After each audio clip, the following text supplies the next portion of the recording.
Hello বন্ধুরা, good morning সবাইকে।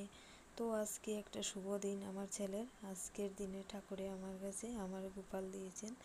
তো আজকে দিনে আমি ছেলের যে পছন্দ লাগে খাওয়ার আমি রেডি করছি। দেখো ছেলে দেখে কি আনন্দ হয়েছে দেখিয়া। তো আমার দেখতে দেখতে আমার ছেলের 12টা বছর হয়ে গেছে। আমি বুঝতেই পারি না কিভাবে 12 বছর পূর্ণ হয়ে গেছে। তো আজকে আর 12 বছর পূর্ণ হইব।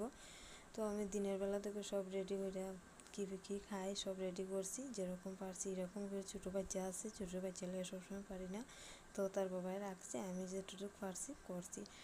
আর এদিকে দেখো আমি সবই বানাইছি করে, কিন্তু মিষ্টিটা তার বাবাই দোকান থেকে আইনা দিছে, ফেভারিট রসগোল্লা।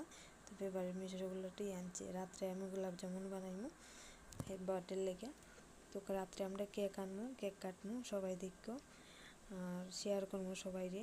সব বছরও বার্থডে করি, সব বছর মানে শেয়ার করি না, এবার শেয়ার করি। আর আর আমার ছেলের লেগে বাটার পনির, কাঁচকলা দিয়ে মাছ দিয়ে ঝোল বানাইছি, আর সোয়াবিন তরকারি বানাইছি, আর মাছের ডিম দিয়ে আলু ভাজি করছি।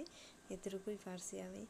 তো দেখতো সবাই সবাই আমার ছেলের আশীর্বাদ করো, যাতে সবসময় বড় হয়, সুস্থ থাকে, ভালো থাকে।